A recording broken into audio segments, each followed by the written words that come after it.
श्रीगुरुभ्यो नमः परमगुरुभ्यो नमः श्रीमद्भागवतपादाचार्येभ्यो नमः हरिः ओम् आपादमौलिपर्यन्तं गुरूणाम् आकृतिं स्मरेत् तेन विघ्नाः प्रणश्यन्ति सिद्ध्यन्ति च मनोरथाः श्रियः कान्ताय कल्याणनिधये निधयेत्थिनां श्रीवेङ्कटनिवासाय श्रीनिवासाय मङ्गलम् आचार्य पवनोऽस्माकम् आचार्याणि च भारती देवो नारायण श्रीशः देवी मङ्गलदेवता आदित्यादिनवग्रह शुभकरा मेषादयो राशयः नक्षत्राणि तयोगकाश्च तिथयस्तद्देवतास्तद्गणाः मासाद्धा ऋतवस्तथैव दिवसा सन्ध्यास्ततारत्रयः सर्वे स्थावरजङ्गमः प्रतिदिनं कुर्वन्तु नो मङ्गलम् मूकोऽपि यत्प्रसादेन मुकुन्दशयनायते राजा राजायते रिक्तो राघवेन्द्रं तम् आश्रये पृथ्वीमण्डलमध्यस्थाः पूर्णबोधमतानुगाः वैष्णवा विष्णुहृदया तं नमस्ते गुरून् नमः।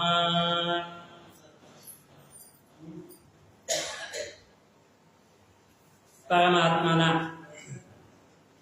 ವಿಶೇಷವಾದ ವಿಭೂತಿ ರೂಪಗಳಲ್ಲಿ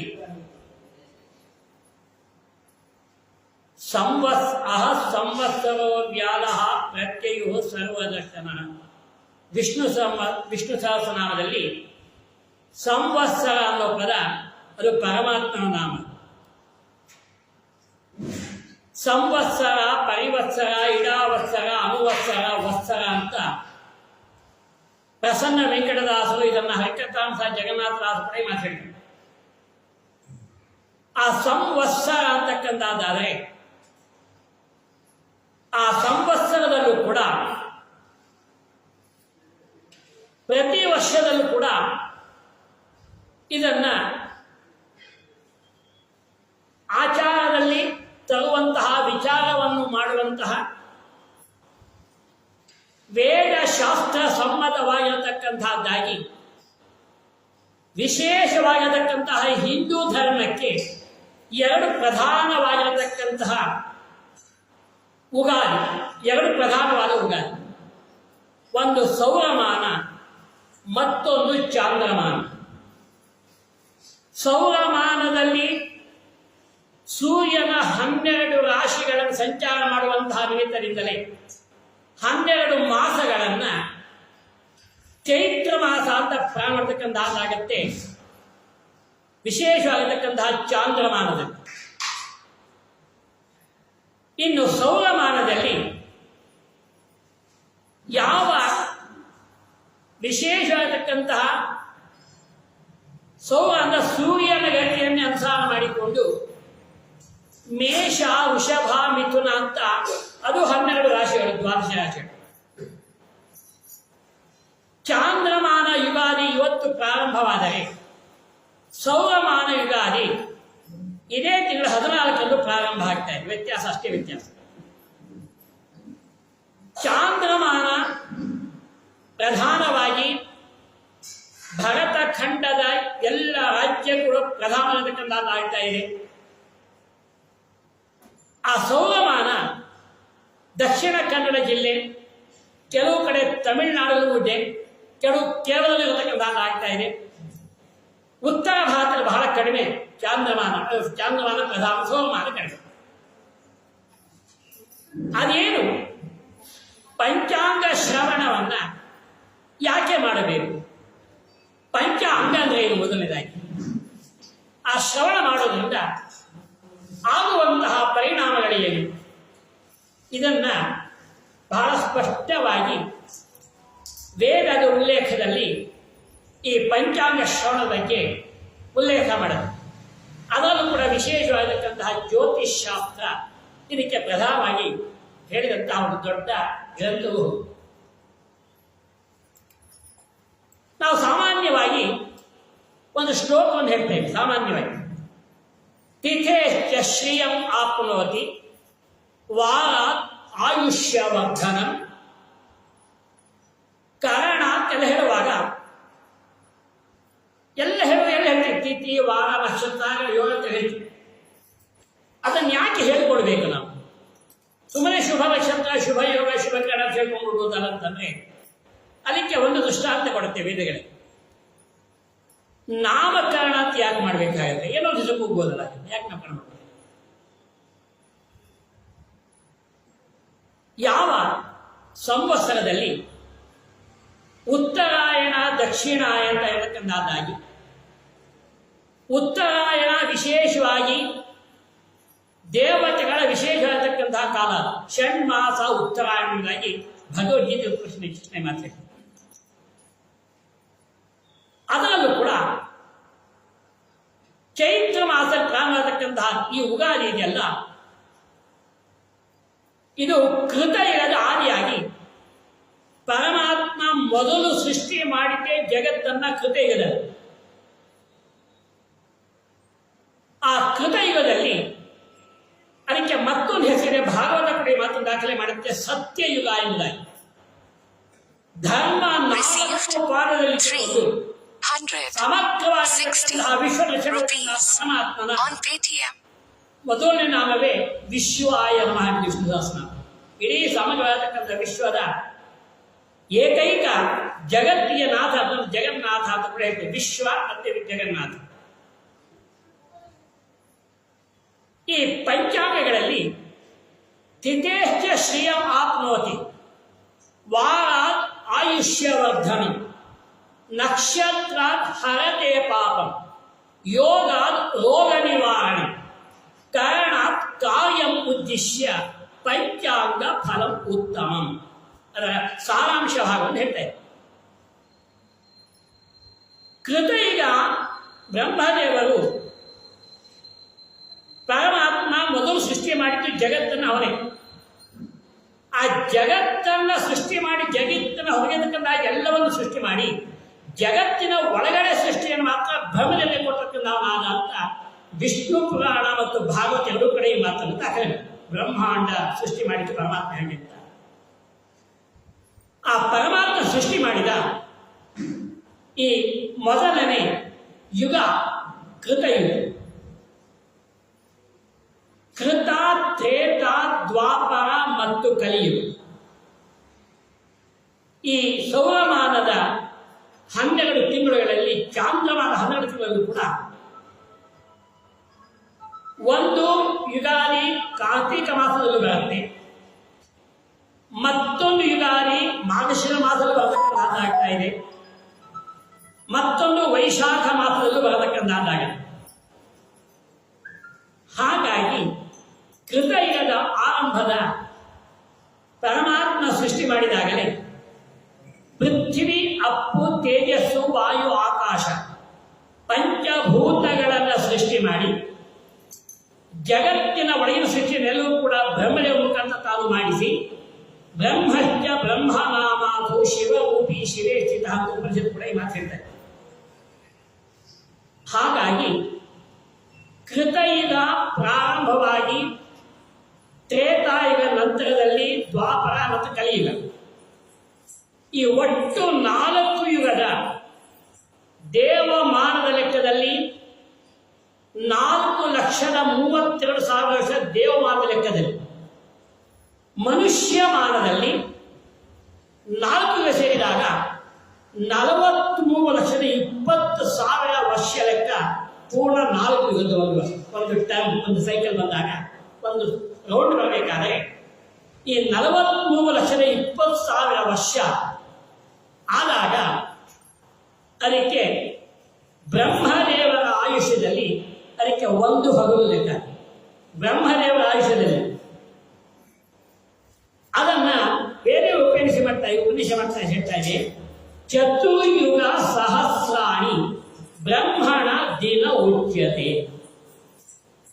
ಚತುರ್ಯುಗ 1,000 ಬಾರಿ 1 ಸೈಕಲ್ ಒಂದು ರೌಂಡ್ ಬಂದಾಗ ಬ್ರಹ್ಮದೇವರಿಗೆ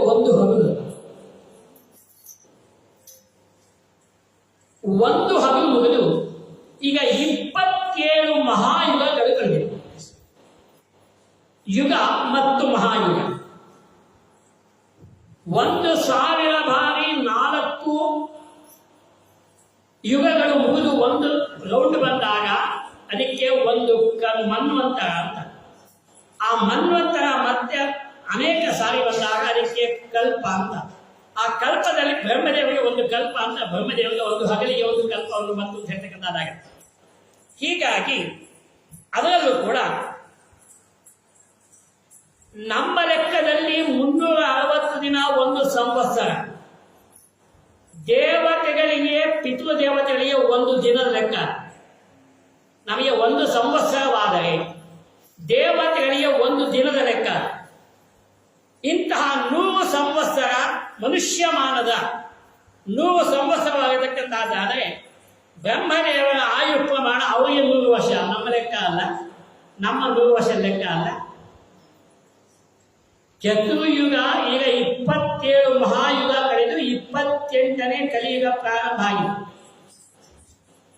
ಕಲಿಯುಗ ಪ್ರಾರಂಭವಾಗಿ ಈಗ 5126 ವರ್ಷ ಆಗಿದೆ. ಇನ್ನು ವಿಶೇಷವಾಗಿ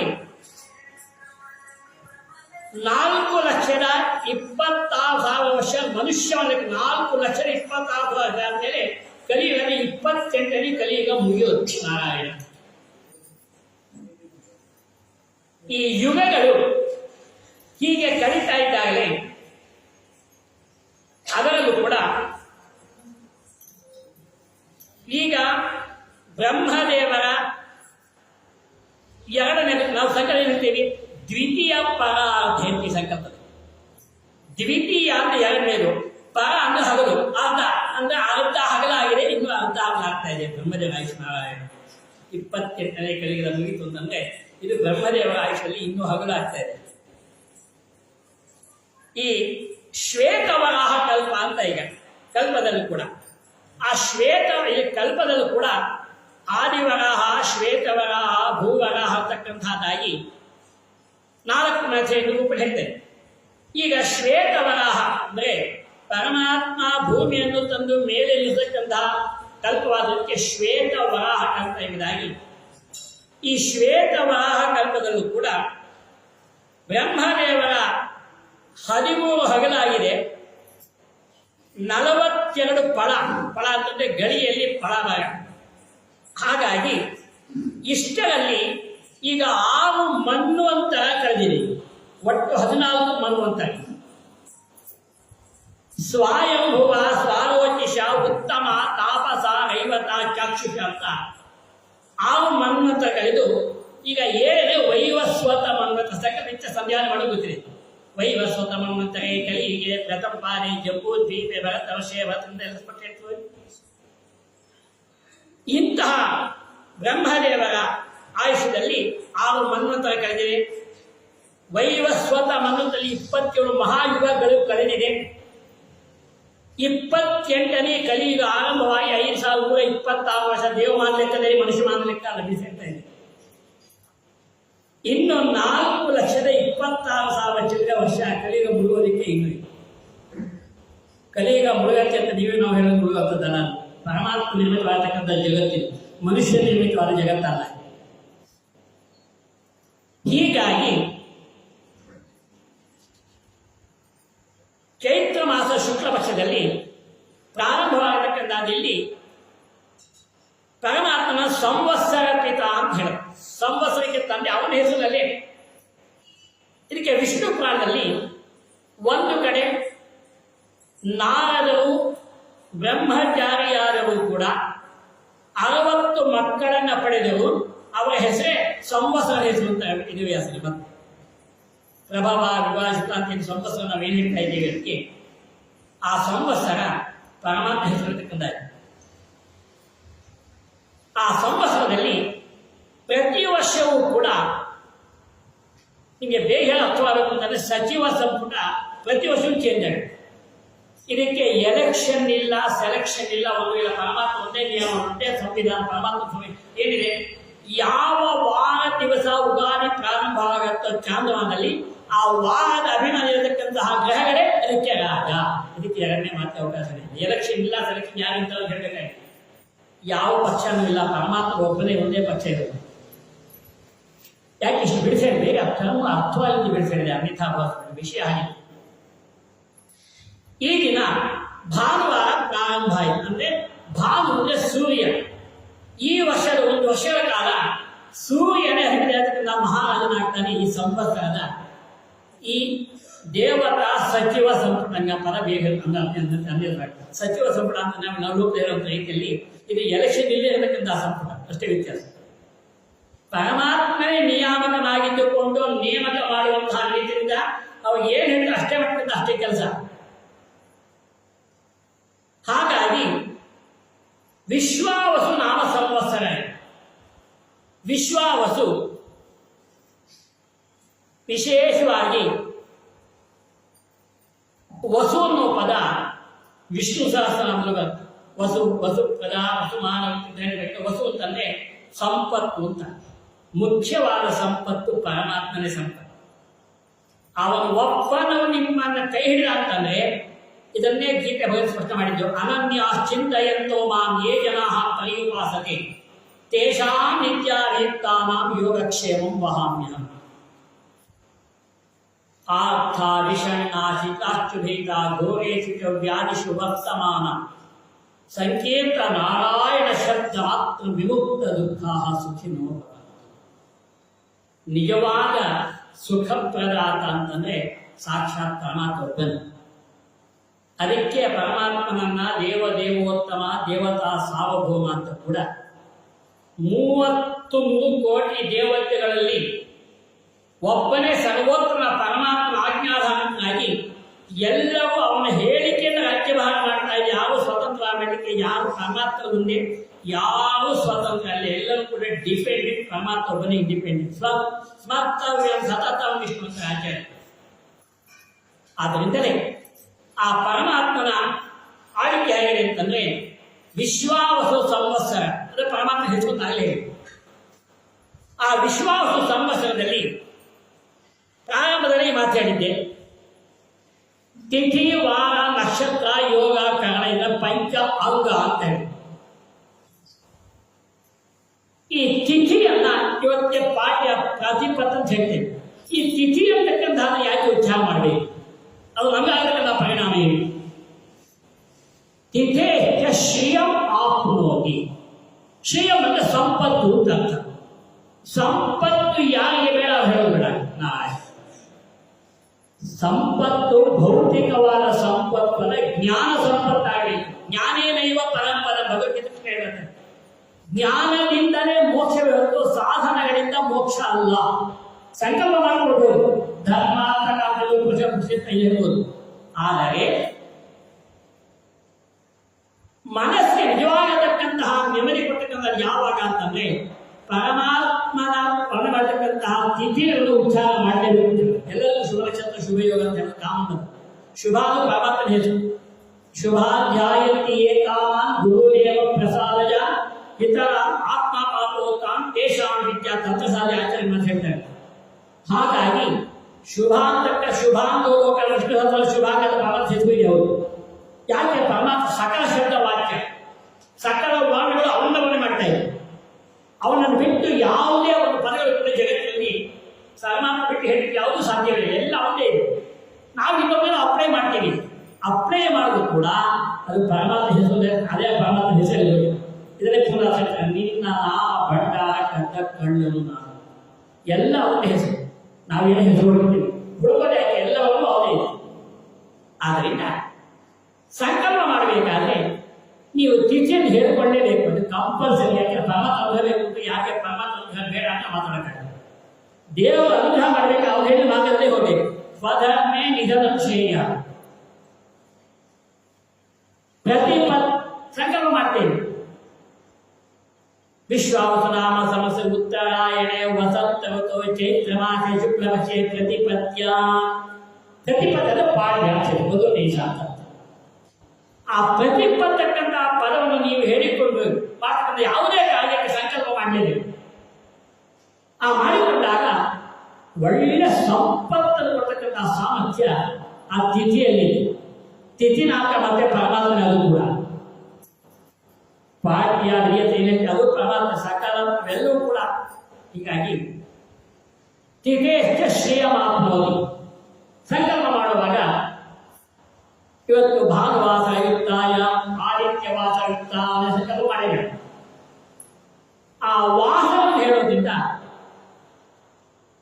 ವಾರ ಆಯುಷ್ಯವರ್ಧನ, ನಿಮ್ಮ ಆಯುಷ್ಯ ಅಭಿವೃದ್ಧಿ ಆಗಬೇಕಾದ್ರೆ ಸಂಕಲ್ಪದಲ್ಲಿ ಆ ವಾರವನ್ನು ಉಚ್ಚಾರ ಮಾಡಲೇಬೇಕು. ಇದು ವಾಲೇಂದ್ರಿ ಎಲ್ಲ ಸ್ಟ್ಯಾಚ್ಯೂಟರಿ ಮತ್ತು ಮ್ಯಾಂಡೇಟ್. ಆ ಪದ ಹೇಳಿದ ಅನ್ಯತಾ ಅವಶ್ಯಕತೆ ಅದು ಮಾಡಲೇಬೇಕು, ಕಂಪಲ್ಸರಿ, ನಿಮ್ಗೆ ಆಪ್ಷನ್ ಅಲ್ಲ, ಹೇಳಲೇಬೇಕು. ನಕ್ಷತ್ರ ಧರತೆ ಪಾಪಂ. ಇವತ್ತು ರೇವತಿ ನಕ್ಷತ್ರ ಇದೆ, ಶುಭ ನಕ್ಷತ್ರ ಅಂತ ಹೇಳ್ಬೋದಲ್ಲ. ಯಾಕೆ ಅಷ್ಟು ಮೈಗೆಡುತ್ತಾನೆ ದೇವರ ಬಗ್ಗೆ? ದೇವರು ನಮ್ಮನ್ನು ಅನ್ನ ಮಾಡಬೇಕು, ದೇವಸ್ಥಾನಗಳಲ್ಲಿ ಎಲ್ಲ ಮಾಡ್ತೀವಿ.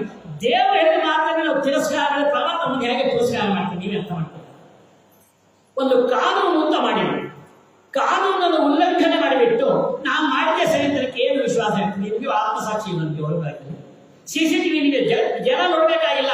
ಜಗನ್ನಾಥನ ಕಣ್ಣು ಮಣ್ಣು ಹಾಕಬೇಕಾದ್ರೆ ಜಗನ್ನ ಕಡೆ ಜನ ಮಣ್ಣು ಹಾಕೋದು, ಜಗನ್ನಾಥನ ದೇವರ ಕಣ್ಣು ಹಾಕಿ ಮಣ್ಣು ಹಾಕಕ್ಕಾಗಲ್ಲ. ವಾರ ಆಯುಷ್ಯವರ್ಧನ. ನಕ್ಷತ್ರ ಧರತೆ ಪಾಪ.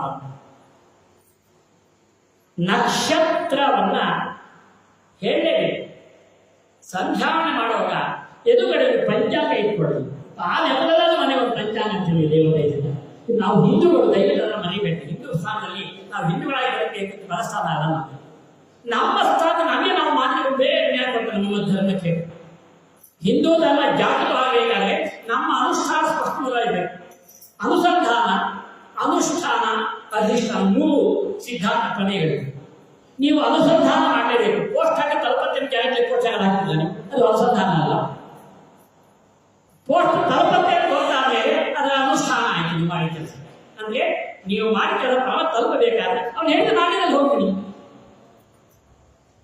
ಕೃಷ್ಣ ಇದನ್ನು ಹೇಳ್ತಾನೆ, ಎಷ್ಟು ಶಾಸ್ತ್ರ ವಿಧಿಮುತ್ಸಜ್ಯ ವರ್ತಂತೆ ಕಾಮತಾರಕ ನ ಸ ಸಿದ್ಧಿಂ ಅವಾಪ್ನೋತಿ ನ ಸುಖಂ ನ ಪರಾಂಗತಿ. ನಾನು ಹೇಳಿದ ಮಾರ್ಗದಲ್ಲಿ ಹೋದರೆ ಅವ ಯೋಗಕ್ಷೇಮ ನಾನು ನೋಡ್ಕೊಳ್ತೀನಿ. ಅದನ್ನು ವಿಧಿ ಮುತ್ಸಜ್ಯ ವರ್ತಂತೆ ಇಚ್ಛೆಯಿಂದ ಅನುಕರಣದಾದರೆ ಅವನಿಗೆ ಸಿದ್ಧಿನೂ ಇಲ್ಲ, ಫಲದಲ್ಲಿ ಗತಿಯೂ ಇಲ್ಲ. ಅವನೇ ಕೊಟ್ಟತನ ಮಾಡಿದ ಗೊತ್ತಿದೆ. ಆದ್ದರಿಂದ ಅವನು ಹೇಳಿದ ಮಾರ್ಗ ನೀವೇ ದೇವರು ಮಾಡಿಸ್ತಾ ಇದ್ದ ಹೇಳಿದ್ರು ಮನಸ್ಸಲಾಗೋದಿಲ್ಲ. ನಾವೇನೇನು ಮಾಡೋದು? ದಿಕ್ಕಿಂದ ಸುಲಭ ಪೂಜೆಯ ಮಾಡಿ ಬಲವಿಲ್ಲದ ಪುರಂದರ. ಸುಲಭವಾದ ನಿತ್ಯ ಆಗೋ ಕೆಲಸ ಆಗೋದೆಲ್ಲ ಮಾಡೋದೆಲ್ಲ ಮಾಡ್ತೀವ. ನಕ್ಷತ್ರ ಧರತೆ ಪಾಪಂ. ಇಂತಹ ನಕ್ಷತ್ರ ಅಂತ ಹೇಳಿಕೊಂಡು ಅವತ್ತು ದಿವಸ ಈ ಸಂಕಲ್ಪ ಮಾಡಿಕೊಂಡಾಗ ನೀವು ಮಾಡತಕ್ಕಂತಹ ಮಾಡಿ ಕೇಳತಕ್ಕಂತಹ ಪಾಪ ಎರಡನ್ನೂ ಆಗುವ ಸಾಮರ್ಥ್ಯ ನಕ್ಷತ್ರ ಹೆಸರು. ನಕ್ಷತ್ರ ಧರತೆ ಪಾಪ ಯೋಗ ರೋಗ ನಿವಾರಣ. ಎಷ್ಟು ಬಿಡಿಸಿ ಬಿಡಿಸಿ ಹೇಳ್ತಾರೆ ಪಂಚಾಂಗ. ಶುಭ ಯೋಗ, ಶುಭ ಕಾಲ ಹೇಳ್ಬೋದು. ಶುಭ ಯೋಗದಲ್ಲೂ ಇದೆ, 20 ಯೋಗಗಳಿದೆ. ಆ ಯೋಗದಲ್ಲಿ ಇಂತಹ ಯೋಗ ಅಂತ ಹೇಳಿಕೊಂಡು ಮಾಡಿಕೊಂಡಾಗ ಸಕಲ ರೋಗ ವಾಸಿ ಆಗತಕ್ಕ. ನೋಡಿ, ಅವನೇ ಹೇಳೋ ಮಾತು, ರೋಗ ಹೋಗಬೇಕು ಅಂತ ಹೇಳ್ಕೊಡ್ಬೋದು. ಬೇಡ ಅದು ಈ ಆಪ್ಷನ್. ಮತ್ತೆ ನಾವು ಹೇಳ್ಬೇಕು ವಿಷಯ ಏನು ಮತ್ತೆ ಹೇಳೋದು. ನೀವು ಹೀಗೆ ಮಾಡಿ ಅಂತ ನಾವು ಕಂಪೇರ್ ಮಾಡಲಿಕ್ಕಾಗೋದು. ನಿಮ್ಮ ಒಳಗೆ ನಿಂತುಕೊಂಡು ಪರಮಾತ್ಮ ಮಾಡಿಸ್ತಾನೆ ಅಂತಕ್ಕಂಥ ಜ್ಞಾನದಿಂದ ಪ್ರತಿನಿತ್ಯ ನಿಜವಾದ ಕೂಡ ಬ್ರಾಹ್ಮಣ್ಯ ಒಡೆಯುವುದು ಸಂಧ್ಯಾವನ್ನು ಪತ್ರವಾಗಿ ನಾನು ಹೇಳ್ತಾ ಇದ್ದೆ. ಸಂಕಲ್ಪದಲ್ಲಿ ಅಷ್ಟು ವಿಶೇಷ ಇದೆ. ಯಾಕೆ ಮಾತಾಡುತ್ತೆ? ಸಂಧ್ಯಾ ರಾಜ್ಯವನ್ನು ಮಾತಾಡುತ್ತೆ. ಇಷ್ಟೆಲ್ಲ ಸಂಕಲ್ಪ ಮಾಡೋದು ಪ್ರತಿನಿತ್ಯ ನಾವು ಮಾಡಲೇಬೇಕು. ಸಂಧ್ಯಾಹೀನಂ ಅಶಕ್ತಿರ್ವೇದ್ಯಂ ಸರ್ವಕರ್ಮ ಬಹಿಷ್ಕೃತ ಸಂಧ್ಯಾ ರಹಸ್ಯ. ಯಾವ ಸಂಧ್ಯಾ ವಂದನೆ ಮಾಡುವುದಿಲ್ಲ ಅವರಿಗೆ ನಿತ್ಯ ಆಶೋಚ ಮನೆಯಲ್ಲಿ ಇತ್ತ ನಾರಾಯಣ ಆಚರ ಪದವಿಲ್ಲ ಹೇಳೋದಿಲ್ಲ ಅಪಸಾದ ಹೇಳೋದು ಅವಶ್ಯಕತೆ ಇಲ್ಲ. ಇವೆಲ್ಲ ಅರ್ಥ ಮಾಡ್ಕೊಂಡು ಜ್ಞಾನ ಇದೆ. ಎಲ್ಲ ಸಂಧ್ಯಾವನೆ ಮಾಡುವಾಗ ಇಲ್ಲಿ ಬಂದಿರೋ ಸಂಧ್ಯಾ ಮಾಡೋದಕ್ಕೆ ಯಾವ ಬಗ್ಗೆ ಸಂಖ್ಯೆ ಬಂದಿದ್ದೀರಿ ಮಾಡ್ತೀನಿ ಜ್ಞಾನ. ಆದ್ದರಿಂದಲೇ ಪರಮಾತ್ಮನ ಒಂದು ವಿಶೇಷವಾಗಿರತಕ್ಕಂತಹ ಇಂಥ ಒಂದು ತತ್ವಾಪಿ ಹಿಂದೂ ಭಾರತ ಖಂಡನಾಗಿದ್ದುಕೊಂಡು ನಮ್ಮ ಧರ್ಮವನ್ನು ನಾವೇ ಅನುಷ್ಠಾನ ಮಾಡೋದು ನ್ಯಾಯ ಮಾಡಿ ಸಾಧ್ಯವಾಗಿದೆ ಅಲ್ವಾ? ಹಿಂದೂ ಜಾಗೃತ ಆಗಲೇಬೇಕು. ಕಲಿಯುವುದ ಆರಂಭದಲ್ಲಿ ಇಷ್ಟೆಲ್ಲ ಅವಳ ಪ್ರಾರಂಭ ಆಗಿದೆ. ಅವಳ ಆಗಿದೆ ನಾವು ಹೊಂದ್ಕೊಂಡು ಹೋಗೋದಲ್ಲ. ನಾವು ವಿರುದ್ಧ ನಮ್ಮ ಧರ್ಮ ನಮ್ಮ ಸಾಧಾರಣ ನಿಧನಶೇಯ ನಿಮ್ಮ ಸ್ವಧರ್ಮ ನೀವು ಮಾಡಲೇಬೇಕು. ಪರಧರ್ಮ ಭಯ ಪರಧರ್ಮಾನುಷ್ಠಾನ ಮಾಡಬಾರ್ದು. ಯೋಗ ದ್ರೋಗ ನಿವಾರಣ ಕರಣಾತ್ ಕಾರ್ಯಮುದ್ದೇಶ್ಯ. 5ನೇ ಅಂಗ ಕರಣ. ಆ ಕರಣವನ್ನು ಹೇಳಿಕೊಂಡ ಸಂಧ್ಯಾ ನಿಮ್ಮ ಏನೋ ಒಂದು ಕಾರ್ಯ ಮಾಡಿದಾಗ ಅದು ನಿಮ್ಮ ಕಾರ್ಯ ಸಫಲವಾಗುತ್ತೆ ಅಂತ ಪಂಚಾಂಗ ಪ್ರಮಾಣ ಕೊಡಬೇಕು. ಹಾಗಾಗಿ ಈ ಸಂವತ್ಸರದ ರಾಜಾದಿ 9 ಜನ ನಾಯಕರಿದ್ದಾರೆ. ಯಾಕೆಂದ್ರೆ ಇರೋದ ನವಗ್ರಹಗಳು. ನವಗ್ರಹಗಳೇ ಕೆಳಗಿಟ್ಟಿದ್ದ ಮುಂದೆ ಬರೋದಿಲ್ಲ. ದೇವತೆಗಳೇ ಯಾವ ಬರೋದಿಲ್ಲ. ಆ ಗ್ರಹಗಳ ವೈದ್ಯರು ಪ್ರಮಾಣ ತಾನೇ ಮಾಡಿಸೋದು. ಸಕಲ ಗ್ರಹ ಬಲ ನೀನೇ ಸರಸಿ ದ್ರಾಕ್ಷ ಮತ್ತೆ ಅವರು ಮುಖವಾಡ ಮಾತ್ರ ನವಗ್ರಹಗಳು ಮಾಡಿಸೋದಲ್ಲ ಪ್ರಮಾಣ.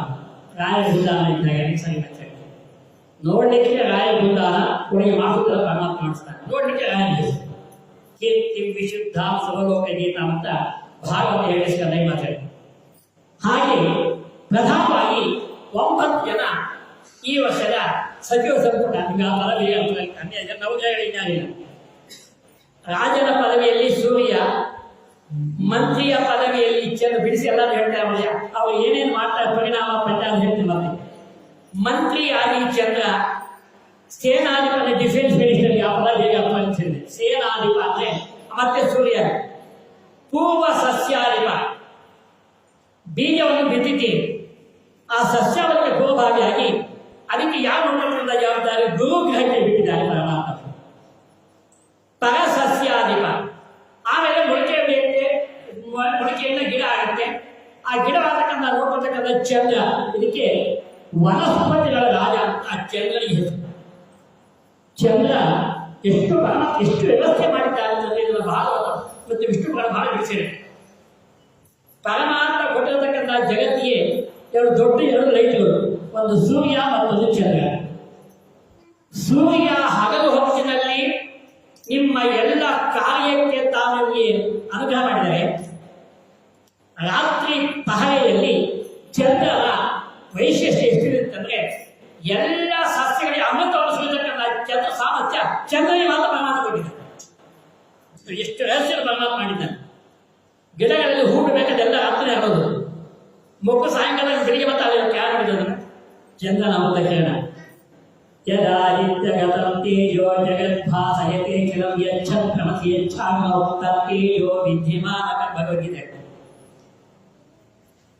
ಈ ಗಿಡದಲ್ಲಿ ಬರತಕ್ಕಂತಹ ಸಕಲ ಫಲಗಳು ಅದೆಲ್ಲ ಅಮೃತ, ಚಂದ್ರನ ಅಮೃತದಿಂದ ಬೆಳೀತಕ್ಕಂಥದ್ದು. ನೀವು ನೀರು ಹಾಕೋದು ಬೆಳೆದ ಒಡೆಯೋದು ನೀರು ಮಾಡೋಂಗಿಲ್ಲ ಪರಮಾತ್ಮ ಸಂಕಲ್ಪ. ಮತ್ತೆ ಧಾನ್ಯ ಅರಿಪ, ಬೆಳೆ ಬೆಳೆಯುತ್ತೆ. ಬೆಳೆಯಲ್ಲಿ ಧಾನ್ಯ, ಭತ್ತ ಬೆಳಿತೀರಿ. ಆ ಭತ್ತ ವಿಷಯದಕ್ಕಂತ ಭತ್ತದ ಕಾಳೆಯಲ್ಲಿ ಧಾನ್ಯವನ್ನು ಏನ್ ಮಾಡ್ತದೆ ಅಲ್ವಾ? ಆ ಭತ್ತ ಅಂದ್ರೆ ಧಾನ್ಯಕ್ಕೆ ಅಧಿಪತಿ ಮಂಗಳ ಗ್ರಹ. ಮತ್ತೆ ರಸಾಧಿಪ, ಧಾನ್ಯದೊಳಗೆ ಅದರ ರಸಾಯನಿಯಲ್ಲಿ ಹೋದ್ರೆ ಒಳಗೆ ಬೆಟ್ಟ ಏನ್ ಮಾಡ್ತೀವಿ ಧಾನ್ಯ. ಆ ರಸಾಧಿಪ ಶನೀಶ್ವರ. ಗಾಳಿ ಬೇಡ ಶನೀಶ್ವರ ಮತ್ತೆ ಬಿಡಿಸಿ ಹೇಳ್ತಾ ಇದೆ. ಮತ್ತೆ ನೀರಸಾಧಿಪ ಅದಕ್ಕೆ ಬುಧ. ಅರ್ಘಾಧಿಪ ಮಳೆಗೆ ಮತ್ತೆ ಸೂರ್ಯ. ಮೇಘಾಧಿಪ ಮೋಡಕ್ಕೆ ಮತ್ತೆ ಸೂರ್ಯ. ಅದರ ಉಪನಾಯಕ ಮತ್ತೆ ಸಬ್ಕಮಿಟಿ ಕೂಡ ಇದೆ. ಅದನ್ನು ಬಿಡಿಸಿ ಮತ್ತೆ ಹೇಳ್ತಾ ಹೋಗ್ತೀನಿ. ಮೊದಲನೇದಾಗಿ ಇಡೀ ಸಂವತ್ಸರ ವಿಶ್ವಾವಸು ಸಂವತ್ಸರದ ಪೂರ್ಣ ಫಲ ಏನು? ಇನ್ ಕನ್ಕ್ಲೂಷನ್ ಒಂದು ಫಲ ಹೇಳ್ತೀನಿ, ಬಾಕಿ ವಿಧಾನ ಹೇಳ್ತೀನಿ. ಸರ್ವತ್ರ ಜಾಯತೆ ಕ್ಷೇಮ, ಸರ್ವದೇಶೇ ಮಹಾಗತಾಃ, ವಿಶ್ವಾವಸು ಸಮೇ ವೃದ್ಧಿ, ಕಾಷ್ಟಲೋಹೇ ಮಹಾಗತಾಃ. ವಿಶ್ವಾವಸು ಸಂವತ್ಸರದ ಪ್ರಧಾನವಾದ ಫಲ ಏನು? ವಿಶ್ವಾವಸು ನಾಮ ಸಂವತ್ಸರ ದೇಶದ ಎಲ್ಲ ಕಡೆ ಕೂಡ ಕ್ಷೇಮ ಉಂಟಾಗತಕ್ಕಂಥದ್ದಾಗತ್ತೆ. ಓವರ ಕ್ಷೇಮ ಸಕಲ ರೀತಿಯಲ್ಲೂ ಕೂಡ ಒಳ್ಳೆ ಅಭಿವೃದ್ಧಿ ಆಗತಕ್ಕಂಥದ್ದಾಗತ್ತೆ. ಪದಾರ್ಥಗಳು ಕೂಡ ಕಟ್ಟಿಗೆ ಮತ್ತು ಲೋಹದ ಪದಾರ್ಥಗಳು ಬಹಳ ಸುಭಿಕ್ಷವಾಗಿ ಮಾರಾಟವಾಗತಕ್ಕಂಥದ್ದಾಗತ್ತೆ ಅಂತ. ಸಾಮಾನ್ಯವಾಗಿ ಓವರಾಲ್ ಈ ವರ್ಷದ ವಿಶ್ವಾವತಾರ ಸಂವತ್ಸರ ಫಲ. ಈಗ ಒಬ್ಬೊಬ್ಬರೇ ಗ್ರಹಗಳ ಫಲ ಏನು ಈಗ ಸ್ಟಾರ್ಟ್ ಮಾಡ್ತಾರೆ. ಮೊದಲನೇದಾಗಿ ಈ ವರ್ಷದ ಮಹಾರಾಜ ಸ್ಥಾನದಲ್ಲಿ ಪ್ರಧಾನ ರಾಜ ಸೂರ್ಯ. ರಾಜ ಸೂರ್ಯನಾದಾಗ ಸೂರ್ಯೇ ನೃಪೇ ಸ್ವಲ್ಪ ಜಲಾಶ್ಚ ಮೇಘಾ ಸ್ವಲ್ಪಂ ಪಯೋಗೋಷು ಜನೇಷು ಪೀಡಾ ಸ್ವಲ್ಪಂ ಚ ಧಾನ್ಯಂ ಫಲಂ ಅಲ್ಪ ವೃಕ್ಷಾ ಚೋರಾಗ್ನಿಶಂಕಾ ಮರಣಂ ನೃಪಾಣಾಂ. ಸೂರ್ಯ ರಾಜನಾಗೋದ್ರಿಂದ ಸೂರ್ಯ ನೃಪೆ ಸ್ವಲ್ಪ ಜಲಾಶ್ಚ ಮೇಘಾ, ಮೊದಲೇ ಸೂರ್ಯ. ಅಲ್ಪ ಸ್ವಲ್ಪ ಮಳೆ ಆಗತಕ್ಕಂಥದ್ದಾಗತ್ತೆ. ಇದಕ್ಕೆ ಮುಂದೆ ಇದಕ್ಕೆಲ್ಲ ಉಪಾಯಗಳಿದೆ, ಅದು ಹೇಳ್ತೀನಿ. ಸಾಗದ ಗಾಬಿ ಆಗಬೇಡ್ರಿ, ಆ ಫಲ ಪ್ರಾರಂಭ ಆಗ್ತದೆ ಅಷ್ಟೇ. ಅಲ್ಪ ಸ್ವಲ್ಪ ಮಳೆ ಆಗತಕ್ಕಂಥದ್ದಾಗತ್ತೆ ಸೂರ್ಯನ ಪ್ರಭಾವ, ಅವರೇ ರಾಜನಾದ್ದರಿಂದ. ಇದರಿಂದ ಸ್ವಲ್ಪ ಪಯೋ ಗೋಷು ಜನೇಶು ಪೀಡ, ಇದರಿಂದ ಹಸುಗಳು ಸ್ವಲ್ಪವಾಗಿರತಕ್ಕಂಥ ರೀತಿಯಲ್ಲಿ ಅದರ ಹಾಲು ಮುಟ್ಟಕ್ಕೆ ಸಾಧ್ಯತೆ. ನೀರೇ ಜಾಸ್ತಿ ಬರಲಿಲ್ಲ ಅಂದ್ರೆ ಹಸುಗಳು ನಾನು ಏನು ಕುಡಿಬೇಕು ಸಹಜವಾಗಿ. ಸೂರ್ಯನ ಏನೂ ಬೇಡ. ಇನ್ನು ಈ ಎರಡನೇ ಸೂರ್ಯನಾಗಿ ಮೈಸೂರು ಕಡೆ ಇಷ್ಟು ಅನುಭವಿಸ್ತಾ ಇದ್ದೀವಿ. ಸಾಮಾನ್ಯ ನೀವೇ ಜನ ಅಂತ ಇಷ್ಟು ಬಿಸಿಲು ಮೈಸೂರು ಇದೆ ಅಂತಂದ್ರೆ ಹಿಂದಿನ ನಾವು ತಿಳಿದ ಮಟ್ಟಿಗೆ ಯಾರು ನಮ್ಮಂತ ಇಷ್ಟು ಬಿಸಿಲು ನೋಡಿಲ್ಲ. ಇನ್ನು ಏಪ್ರಿಲ್ ಮೇ ಹೇಗಪ್ಪ, ಚೈತ್ರ ವೈಶಾಖ ಅಂತ ಇಲ್ಲೇ ಶುರುವಾಗಿ ಈಗಲೇ ಹೇಗಿದ್ರೆ ಇನ್ನು ಮುಂದೆ ಗತಿ ಏನಪ್ಪ ಅಂತ ಅದಕ್ಕೆ ಮುಂದೆ ಅದಕ್ಕೆಲ್ಲ ಇನ್ನು ಅದಕ್ಕೆ ವಿಷಯತಕ್ಕಂಥ ಸೊಲ್ಯೂಷನ್ಗಳಿವೆ, ಯೋಚನೆ ಕಡಿಮೆ ಮಾಡಬೇಡಿ. ಮತ್ತೆ ಘೋಷು ಜನೇಶು ಪೀಡಾ, ಜನರಲ್ಲಿ ನಾನಾಗತಕ್ಕಂಥ ಪೀಡೆಗಳು ತಲೆದೋರತಕ್ಕಂಥದ್ದಾಗತ್ತೆ. ಈ ಪ್ರಕಾರವಾಗಿ ಸೂರ್ಯ ರಾಜನಾಥ ಸ್ವಲ್ಪ ಕಾಲದಲ್ಲಿ ಸ್ವಲ್ಪಂಚ ಧಾನ್ಯ ಫಲ ಅಲ್ಪ ವೃಕ್ಷಾ, ಬೆಳೆಗಳು ಅಲ್ಪವಾಗಿ ಬೆಳೆಯುತ್ತೆ, ವೃಕ್ಷಗಳು ಕೂಡ ಕಡಿಮೆಯಾದ ಫಲ ಕೊಡ್ತಕ್ಕಂಥದ್ದಾಗತ್ತೆ. ಸೂರ್ಯನ ಒಂದು ವಿಷಯ ಹೇಳ್ತಕ್ಕಂಥ ರಾಜಸ್ಥಾನದಲ್ಲಿ ಚೋರಾಗ್ನಿ ಶಂಕ ಮರಣಂ ನೃಪಾಣ, ಎಲ್ಲ ಕಡೆ ಕಳ್ಳ ಕಾಕರ ಹಾವಳಿ, ಅದರ ಪರಿಣಾಮ ಭಯ ಮತ್ತು ಅಗ್ನಿಯ ಪೀಡೆ ತಲೆದೋರತಕ್ಕಂಥದ್ದಾಗತ್ತೆ. ದೇಶದ ಅಧರ್ಮಕ್ಕೆ ಆಗತಕ್ಕಂಥ ರಾಜರುಗಳಿಗೆ ಅಕಾಲವಾದ ಮರಣ ಉಂಟಾಗತಕ್ಕಂಥ ಅಗಾಧ, ಅದಕ್ಕೆ ಬಿಡಿಸಿ ಹೇಳ್ತಾ ಇದ್ದೆ. ಅಧರ್ಮವಾಗಿರತಕ್ಕಂತಹ ರಾಜರಿಗೆ ಅಕಾಲವಾದ ಮರಣ ಸೂರ್ಯ ರಾಜನಾದ್ದರಿಂದ ಈ ವರ್ಷದಲ್ಲಿ ತಾನು ಹೇಳ್ತಾ ಇದೆ. ಇನ್ನು ಅವನಿಯ ಮಂತ್ರಿ ಯಾರು? ಚಂದ್ರ. ಚಂದ್ರ ಮಂತ್ರಿ ಅದೇ ಪ್ರಭಾವ ಆಗತ್ತೆ.